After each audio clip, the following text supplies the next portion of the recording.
ny fiankinandoha am'ireo mpamatsy vola traditionnel raha mbola ireo no anteratsika, raha mbola mifanampiana avy any amin'ireo firenen'ireo no antenatsika ampandrosoana ny Madagasikara, dia za milaza anareo fa na afaka na amin'ny 2030 na amin'ny 2050 na amin'ny 2060 tsy androso mihitsy i Madagasikara. A few moments later, 2,000 years later, one eternity later. Ny faran'androany alatsinainy faefatra ambin'ny folo volana aprily ny iraka izay ataon'ny tahirim-bola iraisam-pirenena teto Madagasikara. Io iraka io moa araka ny fahafantarisika dia fanaraha-maso faharoa an'ireo programa FEC sy FRD izay iarahantsika amin'ny FMI. Ao anatin'izay iraka tanteran'izay dia misy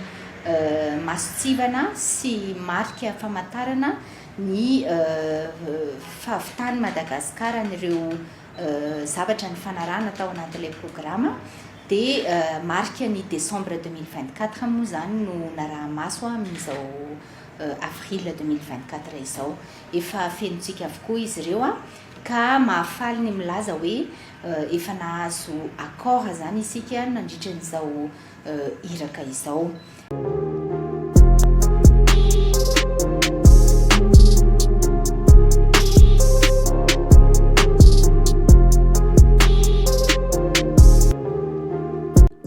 Faly miarahaba sy mitafatafa amintsika jiaby mpanaraka ny chaîne vaovao malagasy. Ny tontolo ny mahakasiky ny volam-bahoaka na volam-panjakana no fampisarana amintsika eto. Nisy video anankiroa ny hitantsika teo, fanokefitra roa samy hafa nefa mifampiankina sy mifampitohy. Raha isika voalohany zao ny fanokefitra nataon'ny filompirena Andra Joel fa satria raha ohatsy tsika miankina amin'ny reto mpamatsy vola na FMI zany dia tsy handroso na 2030 na 2080 na ovinana na 2000 hitantsika ihany koa fa traingana manko zany laingana tao an'izay ilaina ihany zany miankin-to amin'ny reto mpamatsy vola reto. Hitantsika amin'ny alalan'ny solotena mpitondra fandrakana ministre de l'économie et des finances na ministre ny toe-karena sy ny vola Rindra Simbelo fa mivory makatsy, mivory makary, mivorivory makaty nefa tsy hitantsika hoe makaiza ny volam-panjakana ny volam-bahoaka izay. Mampamendram-panontaniana zany ho antsika rehetrarehetra raha tsika tia tanindrazana hoe aoka hazavana amintsika eto fa ny volam-bahoaka dia volam-panjakana, ny vahoaka dia fanjakana fa tsy vola ny mpitondra fanjakana. Aoka hazavana hatsipitsipizika eto fa ny volam-bahoaka dia volam-panjakana fa tsy vola ny reto mpitondra fanjakana reto. Io manko zavatra rehetrarehetra tsy maintsy mandeha amin'ny kitapo bolam-panjakana na mandeha aty amin'ny fanjakana foibe ka tokony sarotintsika rehetrarehetra amin'izao fotoana izao manko maneho hevitra ny Faneri Soeronef sy Kéron Idéalson. Raha isika zao ny faneho hevitra nataon'ny Faneri Soeronef détournement des deniers publics no anaran'izao mahan'izao hoe SA zany daholo ve ny olona mahay mamaky teny. Ny SA de société anonyme na société privée ka amin'ny fomba ahoana no hoe société privée no mitondra anarana hoe fonds souverain SA no nomena ny volam-panjakana izany hoe narotsaka ho an'ny état malagasy. Zao no atao hoe fanodikodihana hitam-maso hitam-pirenena. Ramatoa Rindra Simbelo ministry ny vola amin'ny fomba ahoana no anekena hoe volam-panjakana no lasa any amin'ny société privée. Sa ianao koa ve complice sa mody fanina sa tsy hainao hoe trésor public zany anaran'ny caisse de l'État zany faneho hevitra nataon'ny Faneri Soeronef. Etsy andaniny kosa nefa maneho hevitra ihany koa mahakasiky ny raharaham-pirenena sy raharaham-bola volam-panjakana sy volam-bahoaka izay solombavam-bahoaka teo aloha Kéron Idéalson. Ndao raha itsika vetivety zany faneho hevitra nataon'ny solombavam-bahoaka Kéron Idéalson mahakasiky ny volam-bahoaka sy volam-panjakana izay. Mpitondra fanjakana tya le milaza hoe isy vola hidra nisy note nalain'ny ministra ny fitantanam-bola am'izao io ihany koa mbola tsy niova CSG izy tam'izany tam 2020 note tam 14 septembre 2020 nanapahana ny karazana ristourna rehetra miditra amin'ny commune manodidina ny Ambatovy tratran'izay koa ny tatia Fort Dauphin. Inona ny antony? De hoe le tsy hain'ireo commune reo ny mampiasa ny vola io any amin'ny fananganana foto-drafitrasa fa manomboka zao de ho raisin'ny fiadidinan'ny Republika antanana ny mampiatra ny resaka ristourna. Ny trésor public baka ia ny fiadidinan'ny Republika ny anatsy tahiana reo. tsy orthodoxie financière zany trésor public ny mitatam-bola ny mametraka ny réglementation de gestion de finance publique trésor public fa tsy présidence de la république idiranareo daholo rehetrarehetra site 2424.mg ny fanjakana na akantanana ny fikirakirana ny resaka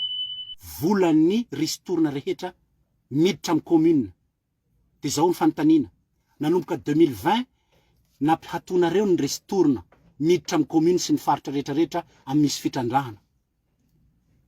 raha itsika manaraka orthodoxie financière quelque part io vola io hita trasy aiza de natao inona ny valiny tsy fantatro samy mitovy am'le volamena ny vadika varahina ka androany ianareo mandefa olo marobe agny Atsioliara miaraka amin'ny prime ministre de hoe asina olo karamana de iteneny hoe zahay ray aman-dreny tsy ireo olo aby ny resaky ny fanesesy tamin'ny prime ministre reo tsy misy voakasika mivantana raha agny amin'ny ranobe fa raha aty amin'ny resaky vezo misy solotegnany mpanao politiky nalefany tamin'ireny hainay aby tsisy mpanohitsy regny fa olo efa miaraka am'izao fitondrana zao efa anatiny mivarotra tanindrazana miaraka am'izao fitondrana zao vavolombelo ny ilain'ny mpitondra hoe zahay handeha hivarotra an'io tany io ho an'ny vazaha de hisy fiatraikany amin'ny fahasalamana eo mba tsy zahay rery ny tompon'antoko fa nareo ray aman-dreny rehetra koa filohan'ny fiangonana synôda ino idiran'ny synôda am'izao ray aman-dreny te zao ondry ka milsy amin'io nareo toko betelo ao bakitsika igny volagny président igny fitete fandehananay magnantimo any io ro tokony anaovanareo communiqué fagnambara maray fa tsy hamaky aly amy zivatsika io hitatsika zany mahakasiky ny restaurant tany amin'ny QMM fa mbola hoaiza zao nahazo ny base toliara io hitatsika rahantsika malala manko rahantsika mahita fa ny vola zay tokony hiditra amin'ny commune raha io dia mihena etsy andaniny fa alefa any amin'ny fanjakana foibe mbola aiza no hahazo ny base toliara raha tsy mankany amin'ny foibe daholo ny vola rehetrarehetra tsy ho tenenitsika trony ihany koa ny vola makaiza zao ny volany Ambatovy etsika manko hitatsika rahantsika mahita fa ny vola rehetrarehetra io zao zareo amin'ny resaka FMI sisiny tariny vory makatsy mivorivory makatsy nefa volam-bahoaka volam-panjakana tsy hita popoka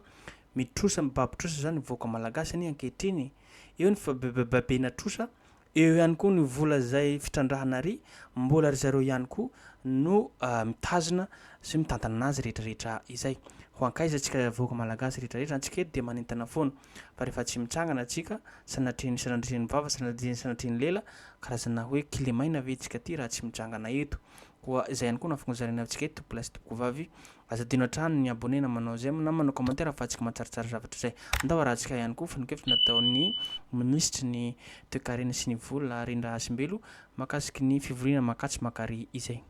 ny faran'androany alatsinainy faefatra amby folo volana aprily ny iraka izay ataon'ny tahirim-bola iraisam-pirenena teto Madagasikara io iraka io moa araka ny fafantarisika dia fanaraha-maso faharoa an'ireo programa FEC sy FRD izay rahantsika amin'ny FMI ao anatin'izay iraka tanteran'izay dia misy masotsivana sy marika famantarana ny fahavitany Madagasikara n'ireo zavatra ny fanarahana tao anatin'ilay programa dia marika ny décembre 2024 moa zany no naraha-maso amin'izao avril 2024 izao efa fenotsika avokoa izy ireo ka mahafaly ny milaza hoe efa nahazo accord zany isika nandritra n'izao iraka izao lay accord eto moa dia antsoina hoe staff level agreement zany hoe fa mifanaraka zany rotota amin'ny zavatra rehetra ao anatin'ny fanaraha-maso natao ny sisendrasana zany dia ny fandefasana ny antota taratasitsika any amin'ny filakevim-pitantanany FMI misy antota taratasy anankitelo mbola ho ampiarahana amin'ireo taratasy any amin'ny filakevim-pitantanany FMI ireo fa efa mifanaraka ihany koa izahay hoe inona no ao anatin'ireo antota taratasy ireo ka azo lazaina hoe tsy misy tsony zany alohany a ny olana sy ny mety ho azo lazaina hoe toy an'ity iraka ity a amin'ny ampitain-davitra toy ny mahazatra. Teo amin'ny roa taona teo zay tsika rehefa tapitra ny iraky ny FMI a dia mbola manohy